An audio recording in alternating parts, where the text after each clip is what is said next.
Welcome, everyone. My name is Lisa Mitchell. I'm the chair and professor in the Department of South Asia Studies here at the University of Pennsylvania, and it will be my privilege and honor to moderate today's proceedings. In addition to the Center for the Advanced Study of India, I also want to thank the Lauder Institute, the South Asia Center, and the South Asia Studies Department for co-sponsoring this event. I want to begin by introducing our author for today. Dr. Sudev Sheth is a senior lecturer in history in the Joseph H. Lauder Institute of Management and International Studies and in the Department of History here at the University of Pennsylvania, where he teaches courses in both the Lauder Institute, or in the Wharton School, and in the School of Arts and Sciences. He received a joint PhD in South Asia Studies and History from Penn, from here, in 2018, where his dissertation was awarded distinction. And that only goes to the very best dissertations.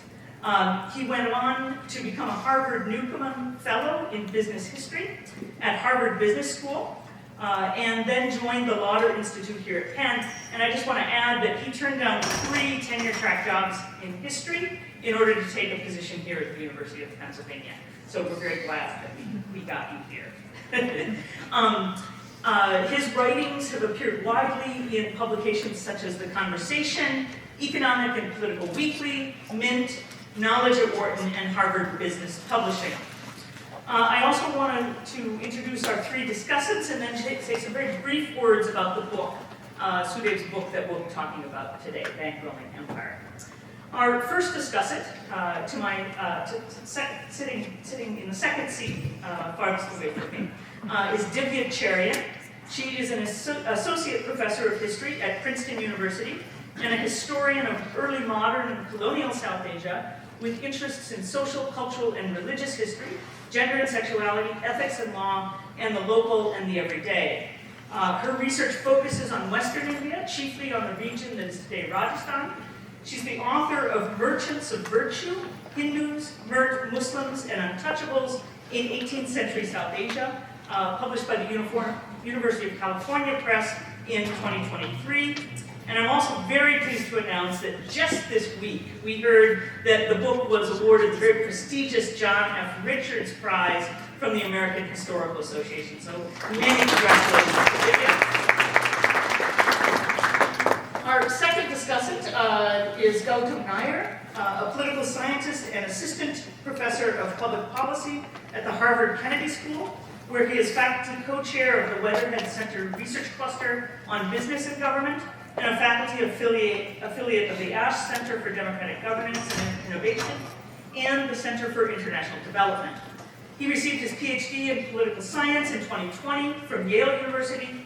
His research focuses on the politics of inequality and redistribution, and he seeks to understand the conditions under which democratic competition revolves around broad-based public investments and social transfers rather than politically targeted private goods.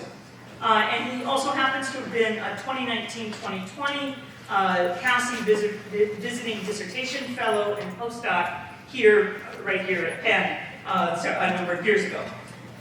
And then our third discussant for today is Michael S. Dodson, a professor of history at Indiana University. His research focuses on the intellectual and cultural history of South Asia during the 19th and 20th centuries, with a special interest in urbanism and architecture. He is the author of Bureaucracy, Belonging, and the City in North India, 1870 to 1930, and also Orientalism, Empire, and National Culture, India, 1780 to 1880, which was published in 2007. He's also the editor of 2 additional volumes. One, which I think is still continues to be very popular, is Benares, Urban Forms and Cultural Histories, and a second edited with Brian Hatcher, Transcolonial Modernities in South Asia. He's currently writing a history of modernist architecture and city planning in Delhi during the 1960s and 1970s, provisionally titled Delhi Modern.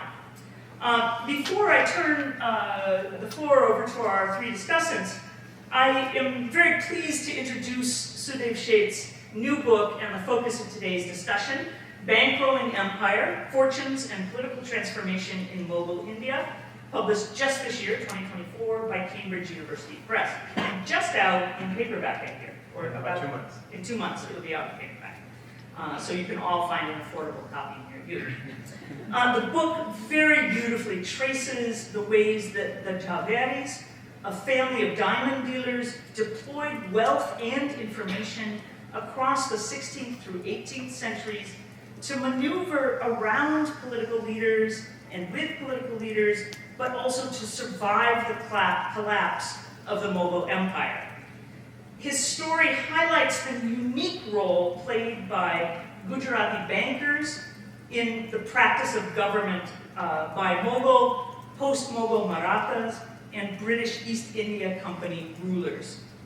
And just as an aside, given the current role of people like Elon Musk and Bill Gates and other wealthy business figures within the current election season, it's clear across the course of this book that Sudhev's history of the Javeris' entry into what he characterizes as, quote, the seductive world of political financing may have much to teach us, not only about the dynamics of political finance in the 17th and 18th centuries, but also about the role of business families and their interests in politics in the contemporary world as well.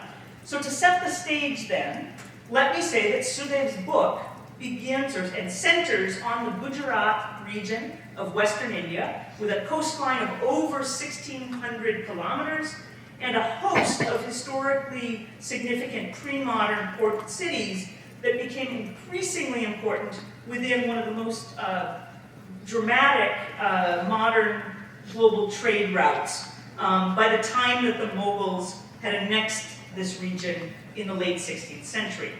And by the 17th century, the influx of foreign silver into India, largely from South African mines, but brought via European trading companies who came to purchase textiles, indigo, saltpeter, and other valuable commodities, had actually begun to play a very important role within Mughal statecraft.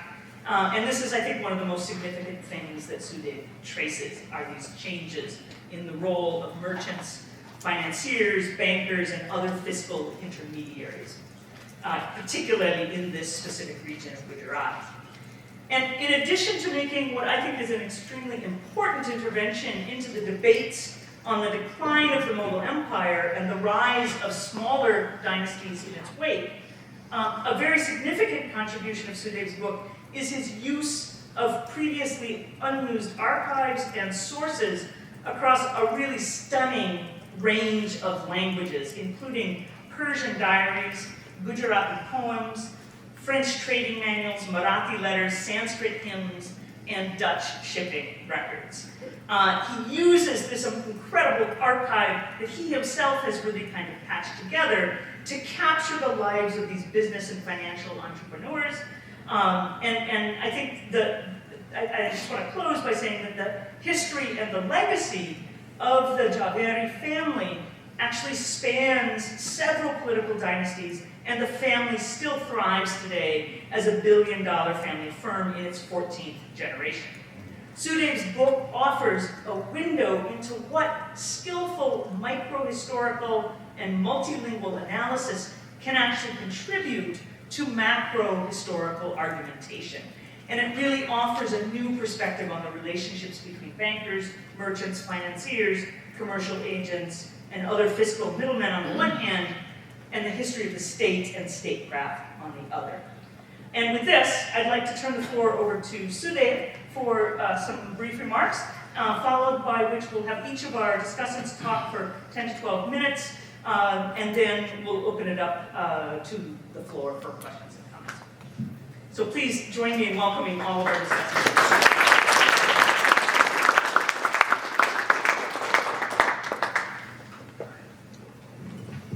Is this better, Ellen? Perfect. Well, thank you to everyone for being here this afternoon. It's nice to see a full room here. I did my PhD here at Penn several years ago, and I'm happy to report that key members of my learning journey are present here. So Lisa Mitchell is one of them, a member of my dissertation committee and a longtime teacher. Professor Dowd will be sitting in the front row. He has a direct hand in this book, helping me translate some materials, and a range of other colleagues who are here. The beauty of the Academy is that as generations pass, we are held responsible for sharing knowledge and information. So the cool kids in the back of the room are mostly my students from my first year course. So thank you for being here as well. Really nice to have a room full of supporters. I'm also happy to say that my father and mother are also here from California. My mom is taking care of our 2-year-old at home, so shout out to her for doing the hard work of handling the toddler, and my dad in the front row. And my spouse in the back, Junie, is also here supporting. So thank you to everyone. If I've forgotten to mention anyone, please accept my apology. But I do recognize and appreciate everyone's hand in making this book. I thought I'd start in a different place, which is to tell you about how I came to this project, a bit of background story, and then lay out the key arguments of the book. And then I'm looking forward to my colleagues here shedding greater light on the work here. So in 2009, I was a very impressionable young student. I traveled to India at the behest of some professors at Berkeley where I studied undergrad years, who said, if you really want to understand India, going for a couple of weeks here and there with family is not the right way to do it. You really have to immerse yourself for a couple of years. Live there, love there, educate yourself, and travel. As I found myself in New Delhi on a motorcycle that my parents didn't know about, I was traveling all around the city. And of course, the modern sites took me in, but it was really the medieval monuments across New Delhi and neighboring cities that captured my imagination. Some of which I pictured here, but they basically a very important 16th century city site built by Akbar and his courtiers. The Taj Mahal, the famous mausoleum that most people are aware of when they think of India. And then of course, relics of the past, imaginative relics of the past, including miniature paintings that depict imperial feasting, intercultural interaction, scholarly discussion, and so on and so forth. I thought to myself, if the monuments of this time period had existed, what really happened to the people who were responsible for building such wonderful relics? Where did they go? So although I was a modern historian by my studentship, my imagination was actually elsewhere, and this is not very uncommon among students who are often thinking about other things while you're studying anyway. So I was frivolous in that sense. I was thinking about other things at the time.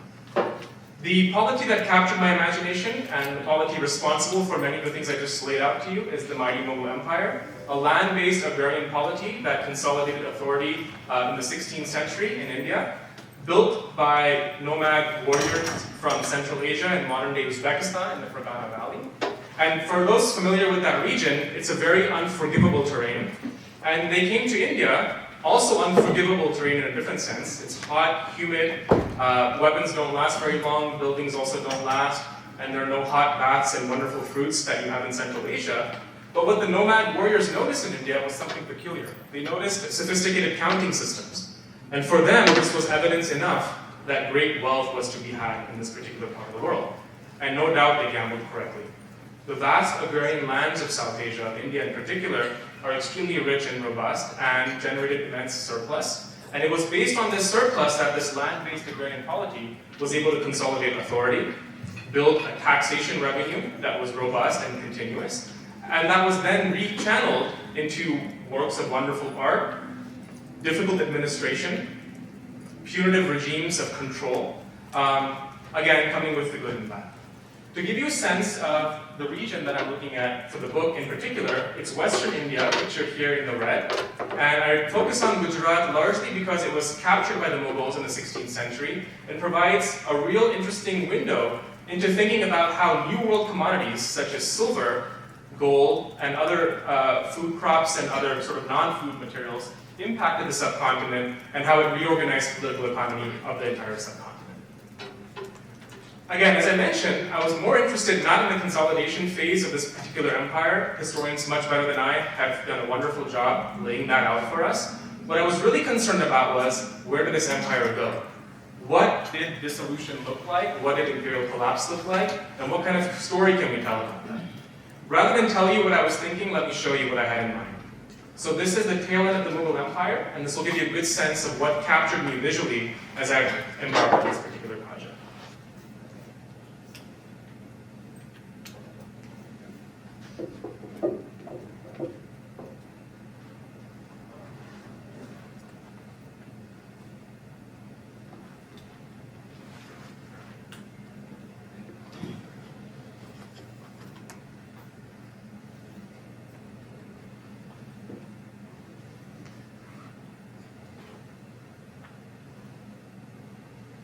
In other words, when we think about pre-modern empires, it's tempting to think about the rise and fall of empires as an overnight phenomenon, right? The idea that one is replaced by another fairly quickly.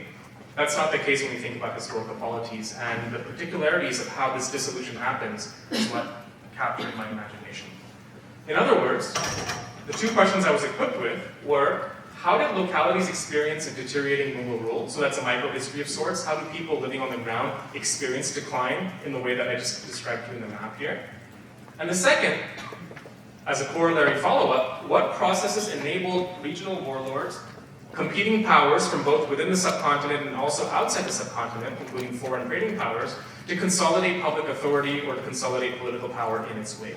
So it's really a two-part question. In other words, how do you go from a world where India or South Asia looks something like this, where the Mughal Empire has captured the majority of the subcontinent, to then within a short span of 3 or 4 decades, looking something like this, where you have multiple rivals claiming legitimate authority over a delimited space, to one that looks something like this, a dizzying array of overlapping political formations of competing interests, a patchwork quilt, so to speak, of political power, a jigsaw.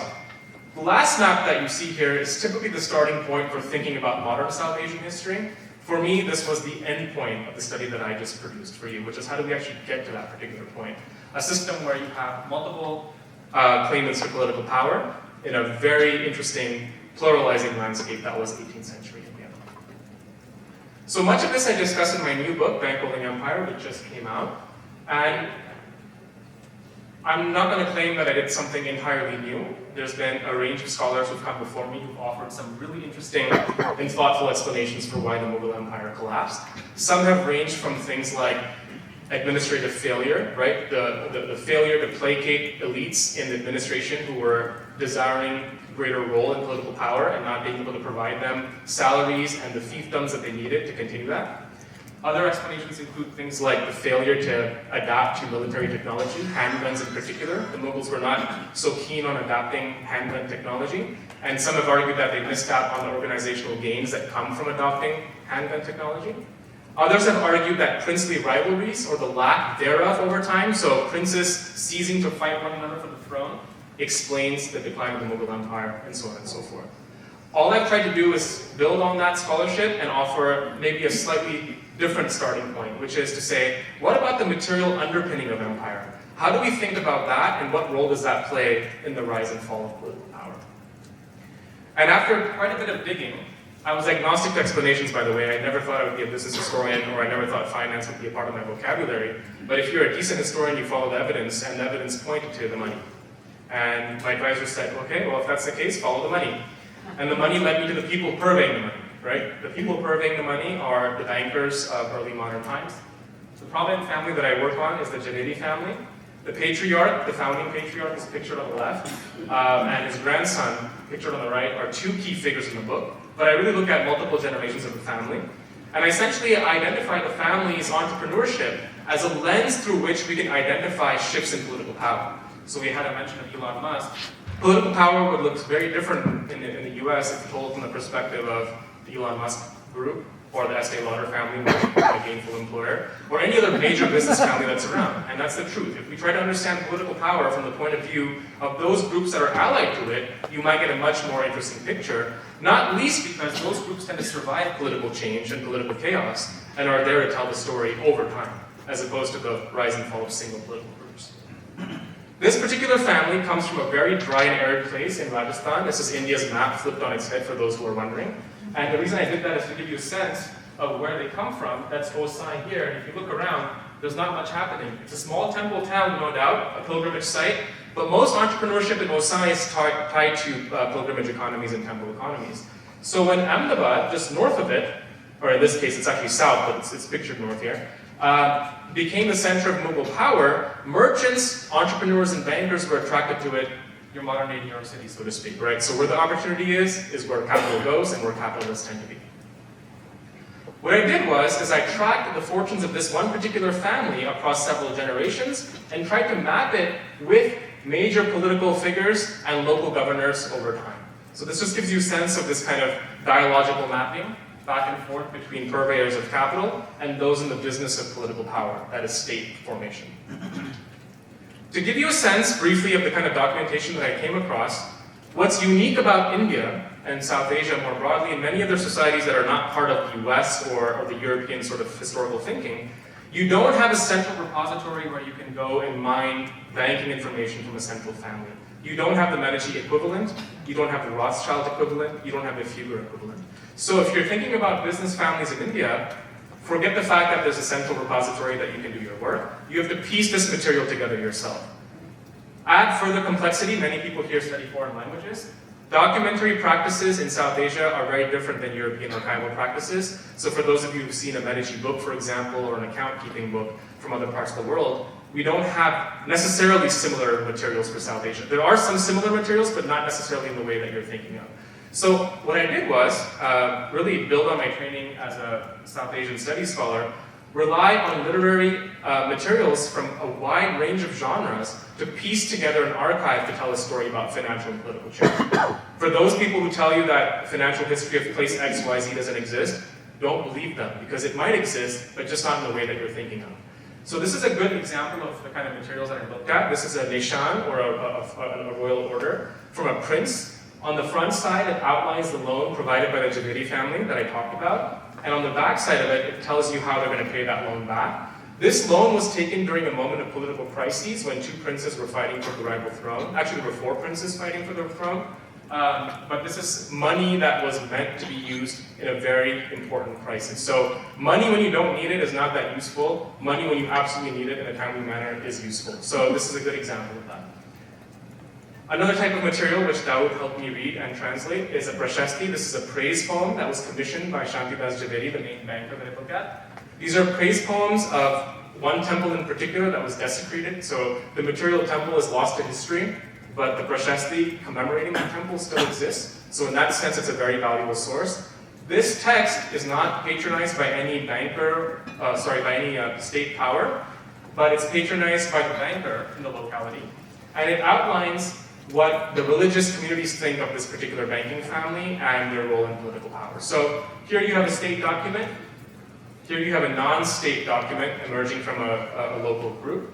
And then finally, a third type of document. This is just one of several, but just to highlight the kind of materials I looked at. The unpublished diary of a low-level bureaucrat. So if I were to write my experiences being a faculty member and a graduate student at Penn into 500 pages and eventually someone found it, it would be an amazing source for someone, I hope. This is something like that. A low-level bureaucrat of which we know very little about, but has very scathing remarks about his environment, about the people that he's working with, lamenting but also praising his day-to-day fortunes. But the unique thing that he does is he actually compiles news reports from the day as well. So it's not just his opinions about what's happening, it's also a systematic collection of Wakai reports or news reports that he aggregates for us. So this is an unpublished diary held at the Oxford University and the only copy that exists, written in Persian language. A combination of historical inquiry led me to develop a set of frameworks or arguments that are central to the book, and I'll just lay them out for you before opening it up to my colleagues.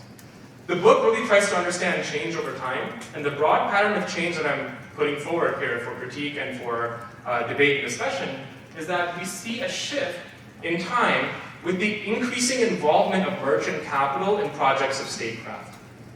Right? Today we take it for granted that business and politics are intertwined, but we have to take the story back a bit and understand how that came to be. And so the project really looks at the birth of debt states and how financial specialists started to become so critical to political entrepreneurship in South Asia and India between the 16th and 18th centuries, a story that only accelerates past my endpoint, but is a very important story to tell. I lay this out in 4 phases. The initial phase is what I'm calling courtly mutualism. This is a phase simply that describes that political elites and bankers of immense wealth and character were mutually involved with one another, in the sense that the bankers provided commodities, luxury goods, New World crops, silver, and all kinds of other nice goods that the political elites wanted. But in return, they got, of course, political favors, the right to trade and so on and so forth, but it was sort of a mutualistic relationship to the extent that it can be, right? The state is still ultimately most powerful, but it was mutualistic in nature. I then traced this shift into 2 subsequent phases. Political commensalism is what I call the moment that private finance becomes identified as a very important political resource by political elites fighting for the throne. So initially, you're thinking about a surplus state, one that has plenty of resources to conduct its business, but during a moment of political crises, much like an election cycle when donations are really, really valuable, the state required capital on the spot. And what better place to get it than the capitalists who actually hold on to that capital, who have reserves of immense value that they can tap into. They ask these folks for loans, and typically they're provided with loans with high interest rates. But over time, as political crises exacerbated in this particular period, those loans were starting to not be repaid. So bankers initially asked politely, then they demanded those loans to be paid back, and finally those loans were not going to be paid back ever. From their position, the bankers who were refusing to loan money thought that they had it good. They've stopped loaning the money, we're all fine. But the state had one additional advantage, which is a monopoly on violence and ruthlessness in terms of its willingness to use that violence. So the third phase I track here is what I'm calling expedient extortion, which is the shift from this world of mutualistic relations to one of commensalism, where it's not quite clear if the bankers are benefiting or not, but the state is definitely benefiting, to one of expedient extortion, where it's very, very clear that the bankers are on the receiving end of immense violence that's happening in the public. So public extortion, public lashing, public imprisonment, humiliation, which I describe in great detail in the book at the level of a microhistory. Well, if you believe in good endings or not, I'm not sure. I'm not sure if this is a good ending or a bad ending, but the final phase, the fourth phase, is a resolution of sorts. I'm calling that competitive co-parsonary. It's the idea that essentially, as more and more people wanted to partake in the political process, the market had to develop more nuanced tools for adjudicating disputes, and finance and contractual obligations at the level of political brokering become the hallmark of new state formation in the late 18th and early 19th centuries. So in other words, a world like this emerges not because there are so many warring mini-states fighting one another in close proximity, that's what this map might lead you to believe, but you actually have a system of extremely complex debt relations and book money that's starting to develop in the late 18th and early 19th century, whereby you have smaller and larger states side by side, willing to share revenues and willing to share resources to the extent sharing is possible. So this is sort of the large arc of the book. It's really a story about how private capital and the idea of debt money on paper becomes a hallmark of state formation. The Mughal state was fiscally solvent in the sense that it was able to pay its debts, but it was not able to grow state capacity. And one of the arguments that I make in the book is that state capacity and the growth of state capacity necessarily has to be accompanied by debt relations of sorts, or the concept of future money, future obligations, future relations. And that's the world that I've outlined for everyone here. So if you're looking for a Twitter punchline, it's basically this, that in the process of Mughal dissolution, bankers were first implicated, then extorted, and then finally adapted to new political circumstances to not only grow their businesses, which is what they do, but also use the power of finance to shape political possibilities entirely. So it's not just being at the margins anymore, but it's actually shaping the kind of political power that's going to emerge in the subcontinent. And this is something, like I say, that has not gone unnoticed in recent times. The family's now in their 14th generation, they're still around. The Mughal Empire has come and gone, so if you had to hedge your bets on where to put your money, I put it in the banking family and maybe not the state. Okay? So I welcome comments from my colleagues. Thank you so much for being here. These are three distinguished guests. I'm really grateful and honored that you take time to come and speak.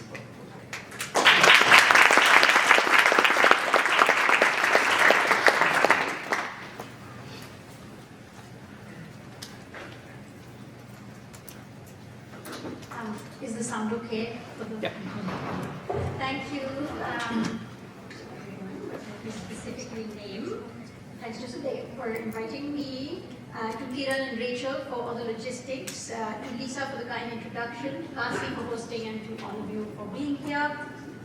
It is truly my honor to be here at this event to discuss what I think is a very important new book in the field of early modern South Asia and the transition to modernity for South Asia. I had actually long ago read Sudev's dissertation and was very excited to find it because I'm a historian of Marwar, which is a region just north of Gujarat. and in trying to make sense of the longer history of merchant-state relations, I chanced upon this very immediately impressive and exciting work with this rich array of sources. So I've been waiting for this book, and I'm really happy to have read it. So I had laid out here the interventions of the book, but Sudhev has done a wonderful job of laying them out. So I will not recapitulate the argument itself. But I think what I will then do next is to talk about the interventions. Now, I am a historian, like I said, of Harvard, but more broadly of early modern South Asia, which broadly is India from circa 1450 to circa 1820. And I think it's clear to me immediately that Sudhev's book is very much in dialogue with the field in ways that he does state in the book, but in ways that remain latent. So one is, a dominant force in the history of Mughal India, early modern South Asia, is the Aligarh school of historians who were Marxist in their academic orientation. So in many ways, I would say Sudhev's work aligns with some of their arguments.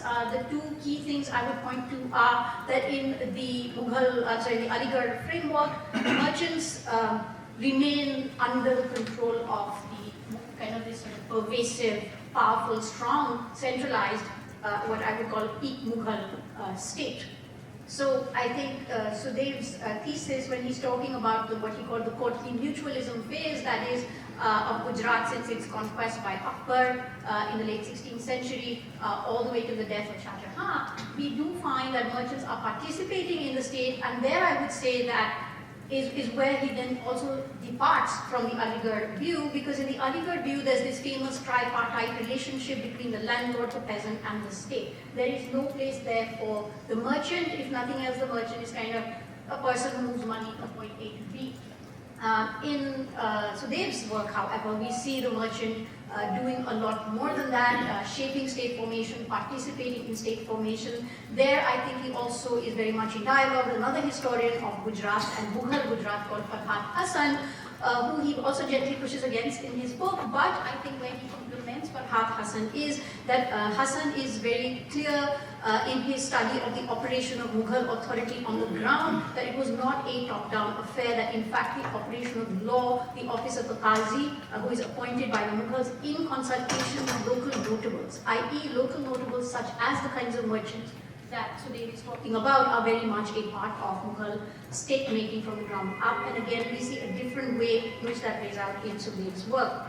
Another sort of, in terms of the historiography, where Sudhev's book fits in, is this debate between John F. Richards and Karen Leonard over the role of merchants in the Mughal state form, where Leonard argued that the merchants kind of held a certain kind of power, and it was the Mughal failure to retain the support of merchants that ultimately led to the collapse of the Mughal state. And she sees this kind of power for merchants from pretty much the 17th century. But John F. Richards rejected that thesis and argued that certainly through the 17th century, and in that sense he agreed with the Mughal state. And I hope because you've thought much more closely about this, but that merchants remain, kind of in their place.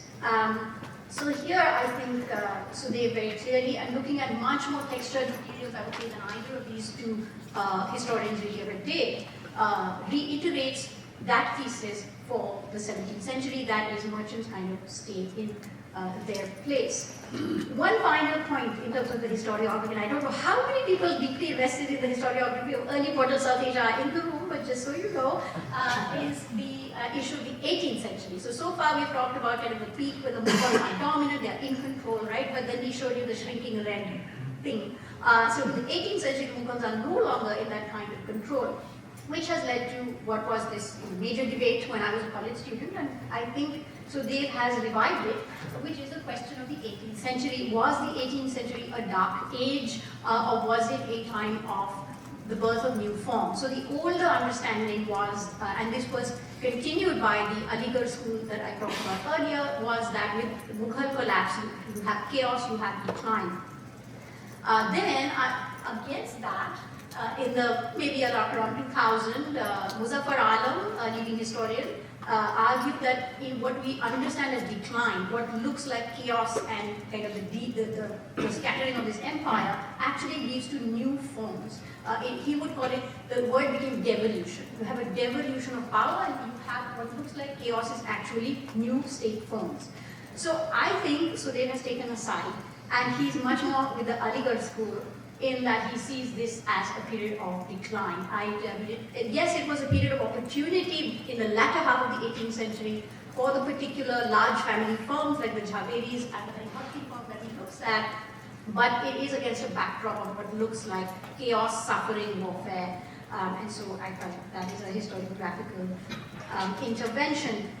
The other intervention I think he makes is that he is joining with a recent book that has been well received in our field by Nandini Chatterjee, who's a historian of Mughal law, who very much like him traces the history of one family in a very locally, regionally situated history. Her history is situated in Malwa in modern-day Madhya Pradesh, in also a region that was conquered by the Mughals, then conquered by the Marathas, and then taken over by the British, very much the same chronology. And in that sense, I think even methodologically, this I think points to a new direction emerging in our field, which is to look at Mughal history, this empire, this state, from archives not generated by the state, or at least not only generated by the state, which is what she did by looking at the archives generated by the family itself. So in the case of Sudev, it's not exactly the family, but he has gone beyond the state in order to understand this, both the state and the society and the family, and therefore done something which we all kind of yearn for in early modern South Asia, which is a micro-history of one family, and you get a little sense of that. I mean, for me, one scene that was really evocative, like I felt it, was when, I forget which generation, and if it was a Javeri, I think it was a Javeri, who came out of Ahmedabad, faced this British army that was ready to bombard the city. And like, I could imagine myself like going, led a delegation and begged the British to not bomb the city. And kind of that moment was very beautifully brought alive. And again, for like when you do dry state records, seeing moments like that is always a pleasure. Other things I would say are, I think I found exciting a latent theme that I didn't see develop further, but a kind of signs of kingship among merchants. So at one point you use the term little king for, again, one of the Javeris, I forget which generation. You talk about participation at court, regularly going to the court, even a kind of tax that at a certain point very grateful merchants were like, we will pay you X% of our income every year because you saved the city. It looked to me, I know it was ingratitude, it was a bit tax-like. Participation in tax farming, taking on revenue, participating in state functions. All of this, I mean, I know there's a little bit of writing on portfolio capitalists for the 18th century, but this seems to be happening earlier than the 18th century, at least seeds of it, which I found really exciting. Let me check the time. Yeah, okay. So I think some other themes I would say, the competitive co-parsimony thing that you brought up, which is the fact that there were these overlapping jurisdictions. In the 18th century, these regions were what we might today call a mess from the perspective of tax collection and sovereignty. So the way in which you show that these mercantile actors helped to negotiate those overlapping boundaries in a way that became a business for them, that I think is definitely an addition to our understanding of the 18th century and the role of what we, and I will not go into those details here, understand as the portfolio capitalist and the military fiscal complex. So you've taken that further, I would say, or taken it in a new direction. I compliment you for your sources, as you've already been complimented and shown us. One thing that didn't come up here, which I already told you in person, is these amazing paintings from the Harimurti family in the 18th century. They're really beautiful, and you can see that the painter who's been commissioned is a high-quality painter. So I hope very much that this treasure is explored further by other scholars. Questions? Sorry. Luxury. So one theme that I found, a word I found repeatedly in the work is luxury, where you mentioned that the Mughal kings, their relationship with these merchants was driven by an interest in monopolizing luxury items. But these luxury, as you also showed, these went beyond just luxury items, right? It went to rarities, animals, fruits, vegetables, pickled cheese, which I found interesting. So I guess for me, I felt that the label of luxury, if that fully captures it, because you perceptively say in your own analysis that there is a semiotics of the objects involved. There is a cultural value to these objects involved, particularly with gems. I mean, to me, a better term, and I think this has been used in the scholarship, would be rarity. I mean, is it just like wealth, the performance of wealth that is at stake, or is it something more complicated? So I don't know if we'll have time to delve into this, but then my question was that, you know, what is this investment in rarities, the semiotics that you referred to? I think that is a really rich line of inquiry. The next theme that I wanted to ask you about is that of extortion, which is even mentioned in this phase called expedient extortion that you have in changing the role of the merchants and their relationship with the state. So you mentioned that in the early 18th century, circa 17, 18, 19, is when you have the state, in fact functionaries, regional functionaries or representatives of the state, opportunistically torturing and essentially extracting money from the merchants. Now, a small point there is I couldn't help but notice as a historian of Malabar that the person who starts this is the king of Malabar when he is the governor of Gujarat, and by the 17th century in Malabar, so about at least 70 years before, if not earlier, it has become common practice to do exactly what you talk about, which is to take rich guys, throw them in the jail, accuse them of graft or some corruption, or just straight up ask them to give up their wealth. This has become an established practice. So it's really interesting to me that he comes to Gujarat and he starts doing the same thing there when he's governor. But then I guess the term extortion, I guess it is a moral charge. And you open the book with this very moving scene of this man being beaten and humiliated, of course. But then there are other glimpses of the role of these merchants and the ways in which they make money, which could also be called extortion. Right?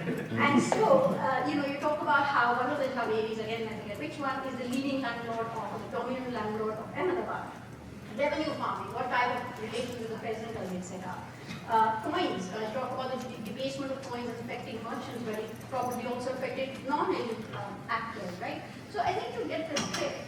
But my question is, why use the moral charge word of extortion when the merchants themselves are beneficiaries of an extortionate system which they were arguably extorting? Other questions, I have a smaller one, you don't have to answer it, just sharing it, but a caste analysis of the mercantile networks as baniyas, as the religious networks, which also include caste with credit, would be interesting. And finally, I think one major invention you're making, I think that guides your thinking, is the question of the transition to modernity. And that is specifically in comparison with Europe. And there I feel that what you say is, you have this wording like this: in Europe, planned acts of government brought political leaders and financiers into a nexus of state-capital relations. In India, Mughal failures caused an unintended participation of merchants and bankers. So it feels like you're setting up this contrast, even a language of failure on the South Asia side, that perhaps to you is what ultimately explains the, it's an intervention in the transition debate, right? Why would Europe do rich and India did, right? And that kind of thinking. So yeah, that's just a question for you without it moving and yes, but thank you.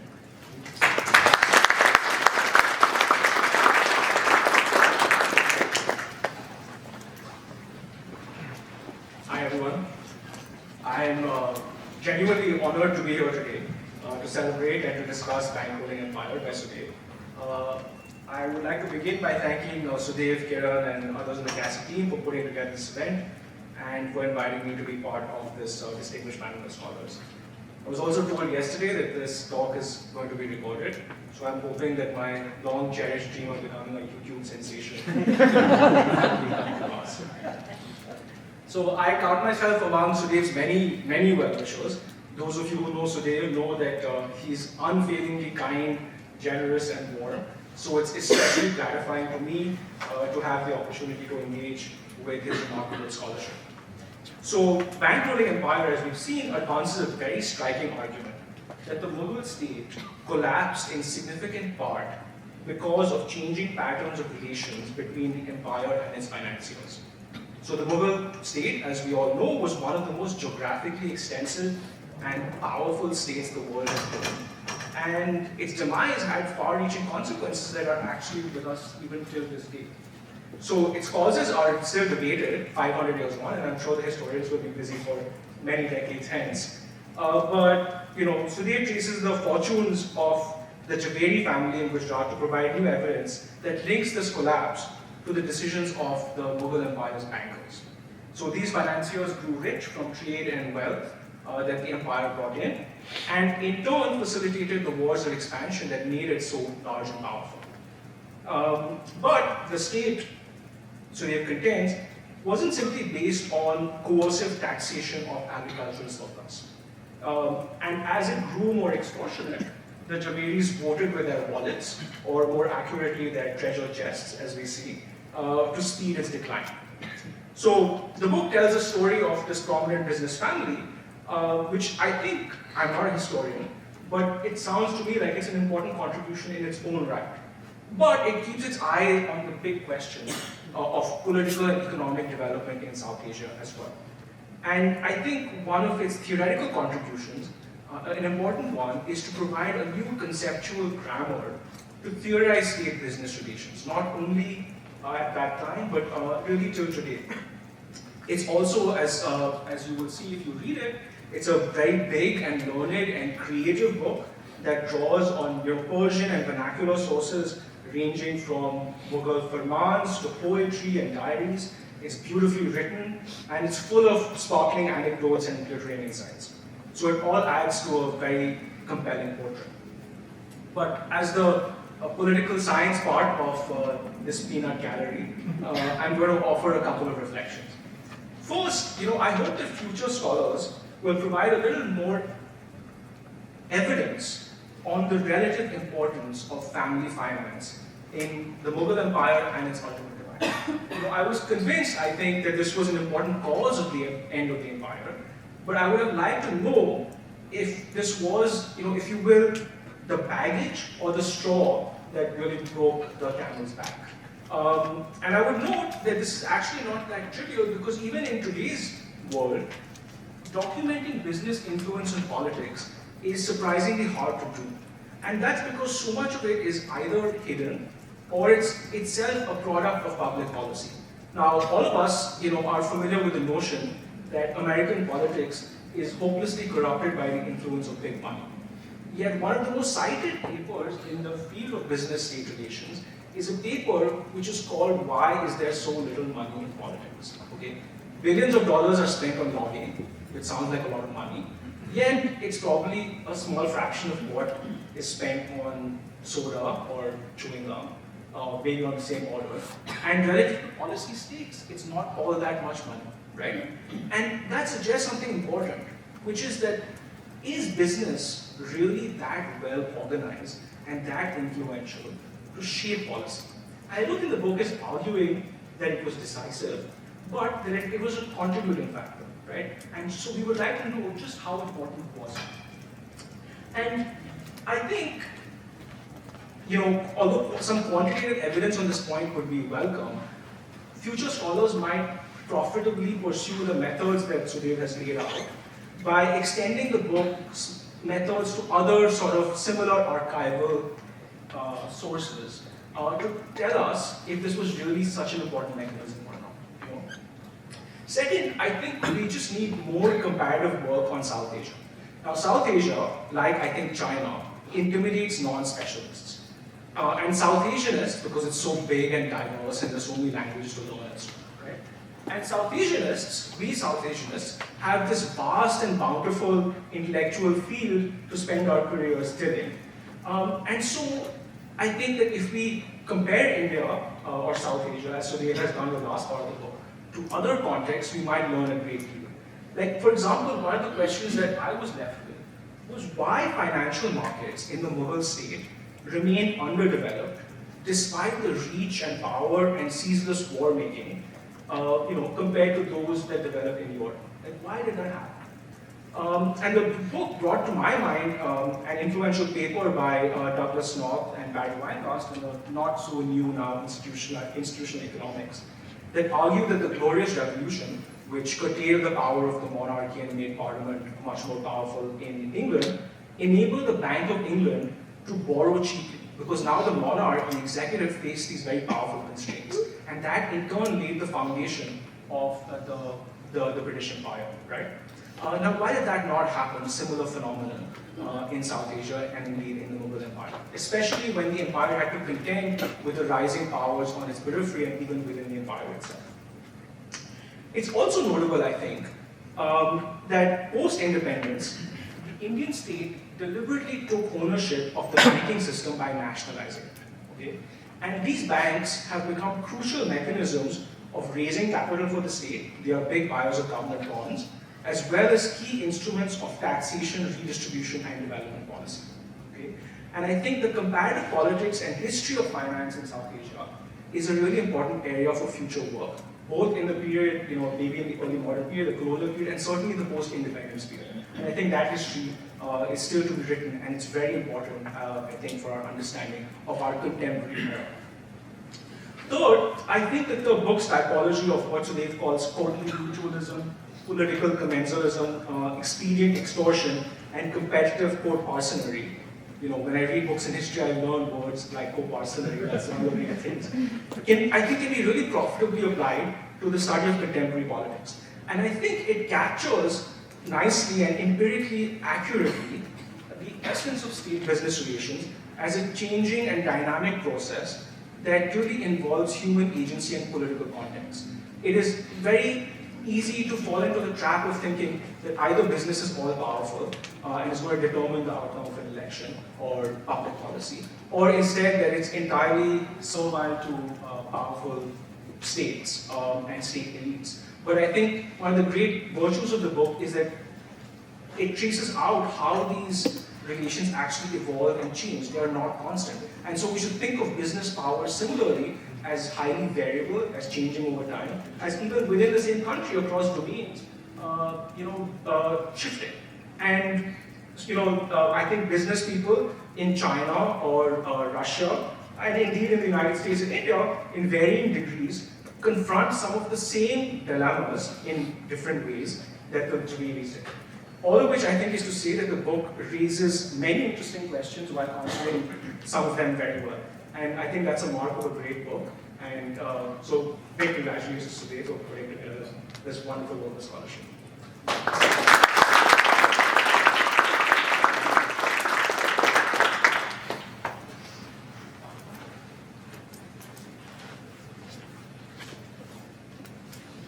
Good afternoon. Like Vivian and Gautam, I'd like to say thank you very much to Sudha for the invitation, to the fellows and staff of the Center for the Advanced Study of India as well for organizing this visit. It's been a great day so far. Looking forward to the rest of it as well. It's been a real pleasure to read Sudha's book, not least because the subject matter falls really far outside my own expertise. I'm notoriously terrible with money. For example, ask my wife about that. And also, I'm primarily not a pre-modern historian. I really think about, at the moment at least, the 19th and the 20th century. So it was great to read it, and I learned an awful lot from it. Sudha's book is wide-ranging, comprehensive, it's well-argued and meticulously sourced. It gives us a broad, bird's-eye view of the Mughals, their empire in all of its glory, as well as its dissolution. But it also zooms in on Gujarat and Ahmedabad in particular, on particular people, on specific sources, and on key moments. And of course, on a single family over several centuries, the Javalis. I was also singularly impressed by Sudha's use of new and unusual sources. I mean, this is kind of a theme I was going to put everybody here. Material from private family archives, including the Hari Bhakti family, the Javali family, obviously, but also the use of Sanskrit poetry as a source of all things for everyday commercial life, Persian sanads and farmans, personal journal of local officials such as Madani Khan, which was shown earlier, much besides. The source space as well is a real testament to the international character of the Mughal era and of Gujarat. And I have to say that I do really love a book that explains the difference between a Mikda, a Jagir, and a Jaila. Thank you very much for that. Reading Sudev's book, first and foremost, gives me an opportunity, I think, to reflect on my own understanding of the financial underpinnings of business, and at least as importantly, on the causes that underlay the empire's dissolution at the end of the 17th century and the rise of regional polities at the beginning of the 18th, including, probably most importantly, the East India Company. And of course, the important role that is played by Indian bankers and Indian capital in that process. But also I want to just point out Gujarat, right? Which, despite its critical importance to the Mughals as a port region, as a trade route, and generally as a good source of wealth, often plays second or third, sometimes even fourth fiddle to other regions, such as Bengal, in our historiography of this era. And so I welcome this shift of focus away from the historiographical hegemony of Bengal, well, at least for today. So one of the classical puzzles of modern South Asian history has been the attempt to account for Mughal imperial dissolution and the rise of the company without reproducing the terms of the company's own historiography. That is, it was not Indian weakness, rather whether we conceive of that in form of financial or military mismanagement, or with Zeb's own flawed and bigoted character that led to Mughal collapse and an opening for the company, but rather that regional strength allowed for the emergence of the company itself as an Indian state actor of sorts. What's emphasized in Sudev's account is that the way we need to think of this strength in the formulation that I said, it's not simply military might, the military might of the local Nawabs or Rajas, or their military fiscalisms, in fact. But the strength can also be found in forms of adaptation and innovation by local elites, whether that be financial or political or both simultaneously. The story Sudev tells us then is one of increasing political reliance on private capital and financial instruments controlled by Indian banking and merchant elites to undertake actions of statecraft and war. This is what he calls the commercialization of political power, first at the level of potential Mughal successors, then at the level of the Marathas, and then also later in years, the company.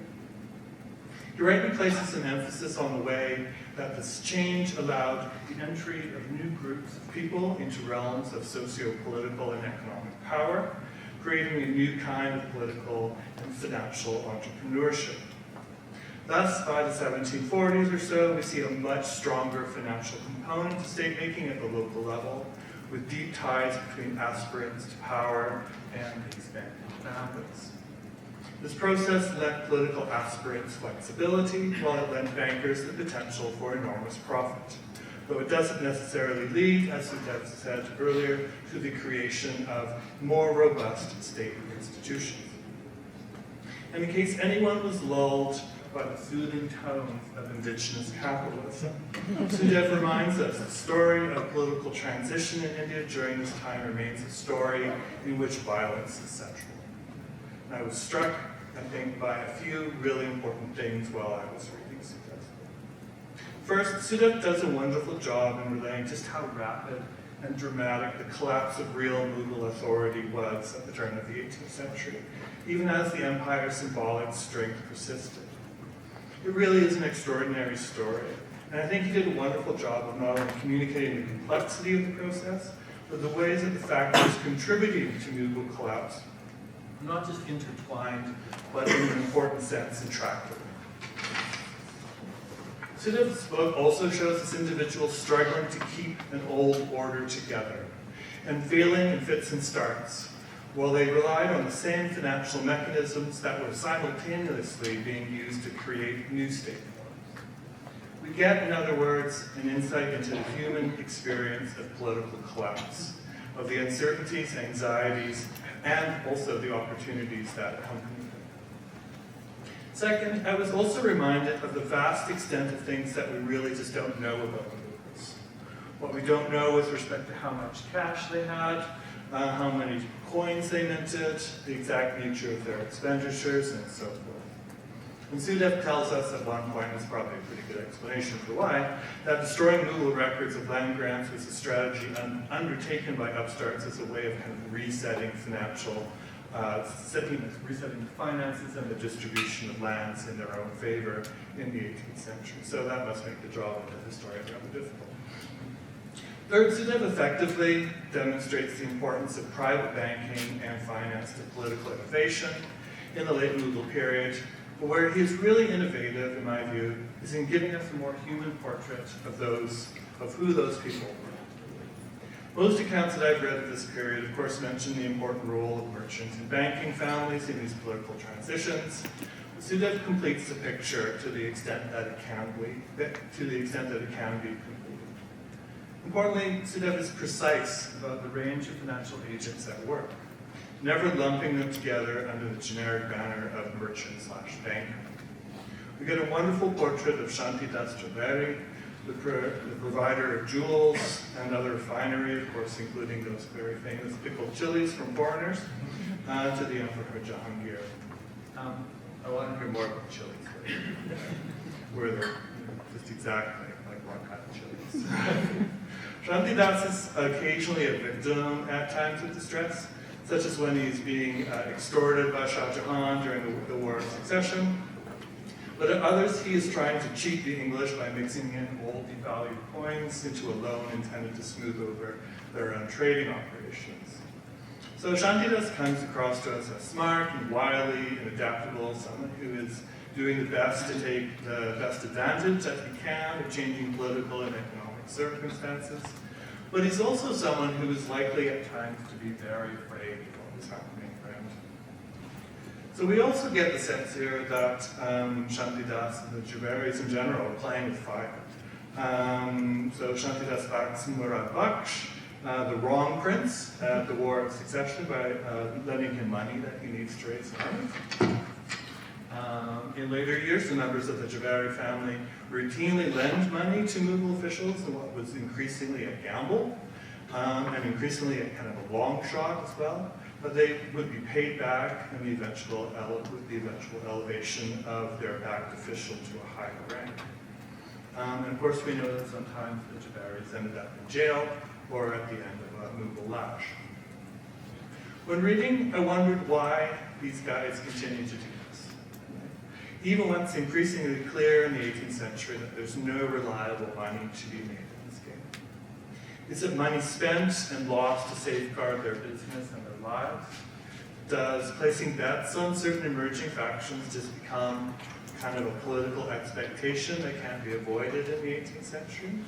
Are they just spreading risk, like all big financial people spread their own risk? Lastly, let me say there is one character in Sudev's book that I do wish had played more of a starring role, and that's the city of Ahmedabad. Sudev begins with a scene in Badra Fort, in the center of the city, and there are plenty of moments in which Ahmedabad itself makes an appearance. So the city is at this time clearly diverse and international. It's a place populated by European traders, Jain monks, Indian merchants, Indian bankers, and officials of the Mughal state. Equally, Sudev makes clear that Ahmedabad is a place of violence. We see, for example, the reference to the digging of elite houses for hidden treasure, which sounds like great fun. The use of guards and mercenaries by merchants to safeguard their houses, and even the use of these mercenaries to attack the houses of rival merchants. And lastly, there's the very compelling and I think very nicely done discussion of Aurangzeb's razing of the Chundamani temple in Ahmedabad, which is, or rather was, a physical manifestation of the occasionally difficult relationship between the emperor and Gujarati financial elites. There's an opportunity here, I think, and I've recently discovered that Sudev wants to take this opportunity, which is great. I think to go further than you already have. And that's to create an effective portrait of the growing uncertainty of the early 18th century through a more detailed portrait of everyday life in a city like Ahmedabad. In short, I think that whenever you mention Ahmedabad itself, its buildings, its neighborhoods, its holes, its institutions, and its places of worship. I just wanted more. I wanted more details. I wanted more analysis of the place in which all of these remarkable people made their lives and lived through what were, for them, unprecedented changes. Thank you very much.